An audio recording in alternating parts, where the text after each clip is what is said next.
Hello friends, जब हम high level पे कोई गार्डनिंग करते हैं तो हम बहुत सारे चीज़ों का अपने गार्डन में यूज़ करते हैं। जैसे कि सॉइल मीडिया जब हम बनाते हैं उसके लिए, तो हमारा कोई भी पौधा नहीं मरता है, क्योंकि हम अलग अलग पौधों के लिए अलग अलग सॉइल मीडिया बनाते हैं। कैक्टस के लिए अलग, सैकुलेंट के लिए अलग, एग्लोनिमा है तो अलग।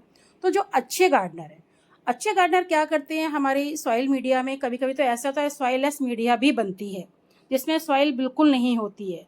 जैसे कि हमें अगर कैक्टस लगाना है या फिर सीड जर्मिनेशन करना है, तो हम ऐसे सॉइल मीडिया का यूज़ करते हैं। तो आज हम इसी टॉपिक पे बात करेंगे। ये आप जो देख रहे हैं, ये हमें कोको पीट है, जो हम अपने गार्डन में आजकल बहुत चलन में है। ये बर्मी कंपोज है, उसके बाद बोन मील है, फिर उसके बाद नीम खली है, और इधर आप देख रहे हैं बर्मी कोलाइट है, और ये हमारी धान की भूसी है जो आजकल बहुत यूज़ हो रही है। उसके बाद आप ये देखते हैं, ये हमारा परलाइट है, और ये सिंडर है, ये पीट मॉस है, और ये हमारा फंगीसाइड है, जो अगर हम मार्केट से खरीद कर लाते हैं और पौधों में यूज़ करते हैं। फर्स्ट नंबर पे आता है कोकोपीट, जो कि आजकल बहुत ही चलन में है। ये ब्रिक के रूप में मार्केट में मिलता है और इसे हम धोकर यूज़ करते हैं। ये नारियल के छिलकों से बना होता है, इसलिए इसको धोना बहुत ज़रूरी है। ये क्या है, मिट्टी को सॉफ्ट और लाइट वेट रखता है। बीज जर्मिनेशन भी 100% करके देता है, इसलिए हम इसको अपने गार्डन सॉइल में मिक्स करते हैं। लेकिन अपने इसमें कोई न्यूट्रिएंट नहीं होते हैं, इसलिए जब हम सीडलिंग करते हैं तो नीम खली और वर्मी कंपोस्ट मिला करके ही उसमें सीडलिंग करते हैं।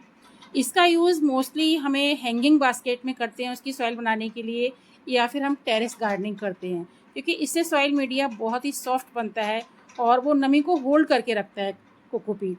तो जब नमी को होल्ड करता है तो गर्मियों के मोस्टली जो पौधे होते हैं उनमें यूज़ हम करते ही करते हैं। सर्दियों के जो पौधे होते हैं उनमें हम इसको यूज़ बिल्कुल नहीं करते हैं, क्योंकि नहीं तो सारे हमारे पौधे जो हैं वो गल जाएंगे। नेक्स्ट है हमारा राइस हस्क, जो कि चावल के छिलकों को हम कहते हैं राइस हस्क।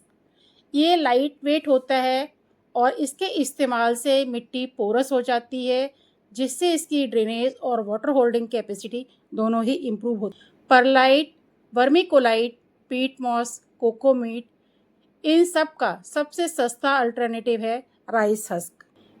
इसमें प्लांट की रूट काफ़ी अच्छे से डेवलप होती हैं। समय के साथ साथ ये कंपोस्ट में भी बदल जाता है।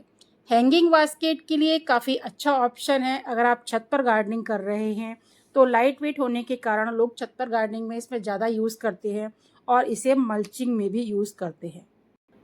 कोकोपीट से ये सस्ता होता है, इसलिए लोग राइस हस्क का ज़्यादा यूज़ करते हैं मिट्टी में। नेक्स्ट है हमारा परलाइट। देखने में ये सफ़ेद रंग का होता है और जैसे थर्माकोल की गोलियां होती हैं वैसे ही दिखता है। इसमें बारीक बारीक दाने भी होते हैं। ये लाइट वेट होता है और पानी को ऑब्जर्व कर लेता है। जब हम पौधों में पानी देते हैं तो ये पानी को ऑब्जर्व कर लेता है, फिर पौधों में धीरे धीरे पानी रिलीज़ करता है, जिसकी वजह से हमारी मिट्टी जो होती है उसमें नमी बनी रहती है। ये मिट्टी को पोरस बनाता है, इसलिए इसमें क्या होता है, जड़ें भी आसानी से फैलती हैं। लेकिन जब आपका इसका यूज़ करें तो 10 से 15% ही यूज़ करें। और इसके बनाए हुए मिक्सचर से क्या होता है कि जो हमारी फ्लावरिंग प्लांट हैं या ऑर्नामेंटल हैं, ख़ासतौर से एग्लोनिमा के प्लांट बहुत ही अच्छे चलते हैं। नेक्स्ट है हमारा बर्मीकोलाइट। ये देखने में ब्राउन कलर का होता है और ये एक नेचुरल खनिज पदार्थ होता है जिसे माइन करके निकाला जाता है। ये वेट में बहुत हल्का होता है, इसलिए जब हम मिट्टी बनाते हैं तो हमारी मिट्टी भी बहुत लाइट वेट बनती है। और ये एक तरह से देखा जाए तो स्पंज की तरह काम करता है। ये पानी गमले में डालने पर ये पानी को होल्ड कर लेता है। वर्मीकोलाइट का एक सबसे ज़्यादा फ़ायदा ये होता है कि जब वाटर रिटेन के साथ साथ ये न्यूट्रिएंट को भी रिटेन करता है। ये उन पौधों के लिए ज़्यादा अच्छा है जिन पौधों को नमी पसंद होती है। बट सेकुलेंट जो हम बनाते हैं उसकी सॉइल में किसी भी कीमत पे इसको ना डालें, क्योंकि वाटर होल्ड करेगा तो हमारे सेकुलेंट ख़राब हो जाएंगे। ये है हमारी बर्मी कंपोस्ट। ये एक ऑर्गेनिक खाद है जो गोबर और केचुओं से तैयार की जाती है। जब आप अपने पौधे की मिट्टी तैयार कर रहे हैं तो उस मिट्टी में इसको डाल सकते हैं, जिससे कि आपको बहुत अच्छे रिजल्ट मिलेंगे। या फिर आप गमले में इसको डायरेक्ट भी दे सकते हैं, क्योंकि 10-12 इंच के गमले में आप एक मुट्ठी सफिशिएंट रहेगी उतनी दे सकते हैं। या फिर जिन पौधों को आप डायरेक्ट नहीं दे सकते हैं उन्हें आप ओवरनाइट भिगो करके भी अगले दिन दुगना पानी डाल करके भी दे सकते हैं। सभी प्रकार के पौधों के लिए काफ़ी अच्छी खाद है ये, क्योंकि इसमें नाइट्रोजन, सल्फ़र, फास्फोरस जैसे न्यूट्रिशन पाए जाते हैं जो हमारे पौधों की ग्रोथ के लिए बहुत अच्छे हैं। लेकिन महीने में इसका एक ही बार प्रयोग करें, ज़्यादा प्रयोग से आपका पौधा जल भी सकता है। नेक्स्ट है हमारा बोन मील, जो कि जानवरों की हड्डियों से बनाया जाता है। इसका प्रयोग हम सॉइल मिक्स बनाते समय करते हैं। जब हम सॉइल मिक्स बनाते हैं तब उसमें एक मुट्ठी ही डालते हैं, हम ज़्यादा का यूज़ नहीं करते हैं क्योंकि इससे ज़्यादा डालने से पौधों को नुकसान होता है। पौधे की जड़ें काफ़ी मजबूत हो जाती हैं, इसलिए इसका यूज़ किया जाता है।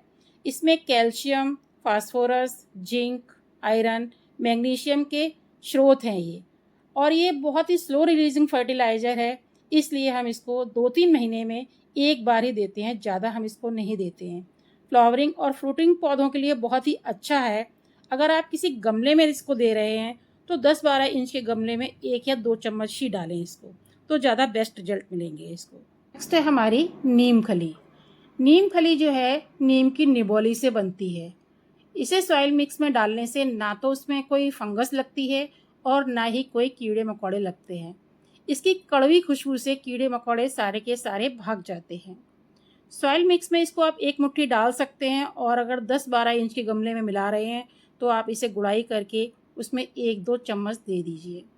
आप ऐसे ड्राई पाउडर भी दे सकते हैं या फिर रात भर भिगो कर रख करके भी दे सकते हैं, जो हमारे पौधों के लिए काफ़ी अच्छी है।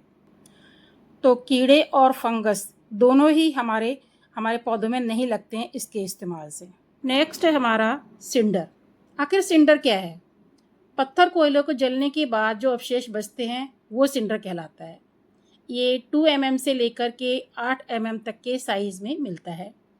कलर में ये भूरा, काला, सफ़ेद और पीला होता है। ये यूज़ कहाँ होता है? ये मोस्टली हमारे कैक्टस है, अडेनियम है, या जो सैकुलेंट के पौधे होते हैं उनके लिए यूज़ होता है। ये पानी को रुकने नहीं देता है और ड्रेनेज को सही रखता है। इसमें एयर सर्कुलेशन भी अच्छा होता है। जब इसे पौधा हम लगाते हैं तो फंगस भी नहीं लगती है।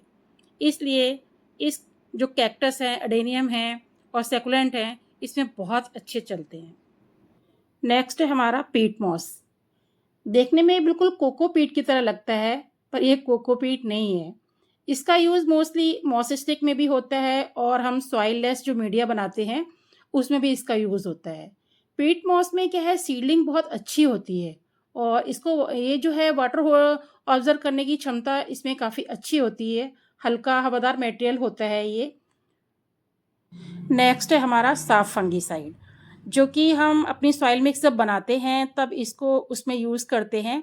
इसको बहुत ही कम क्वांटिटी में डाला जाता है। अगर 10-12 इंच के गमले के लिए आप मिट्टी बना रहे हैं तो उसमें आधा चम्मच ही हम यूज़ करते हैं, या फिर हम कटिंग वगैरह कोई लगाते हैं तो कटिंग को इसमें साफ फंगीसाइड में डिप करके तब लगाते हैं, जिससे कि कोई भी कटिंग जो है उसमें फंगस ना हो किसी तरह का, और वो अच्छे से ग्रोथ कर जाए। अगर आपका पौधा लगा हुआ है और उसके बाद आप उसमें अगर फंगस लग गई है तो आप इसको 1 लीटर पानी में 5 ग्राम या आधा चम्मच के करीब या घोल करके उसमें दे सकते हैं। इसका यूज़ इसलिए होता है। तो फ्रेंड्स, आजकल की जो गार्डनिंग है उसमें इन सब चीज़ों का यूज़ होता ही है। जितनी भी लेटेस्ट हम अपनी गार्डनिंग करते हैं उनमें इन सब चीज़ों का यूज़ करना पड़ता है, तभी हमारे पौधे जो हैं हरे भरे और सही सलामत रहते हैं। तो फ्रेंड्स, इतनी जानकारी आपको कैसी लगी? अगर आपको जानकारी अच्छी लगी तो चैनल को लाइक, शेयर एंड सब्सक्राइब कीजिए। लेकिन अलग अलग सॉइल मीडिया के लिए अलग अलग चीज़ों की ज़रूरत पड़ती है, ये बात अवश्य ध्यान रखिए। जैसे जैसे आगे हम बढ़ेंगे सॉइल मीडिया भी अवश्य आपको बताएंगे। Thank you.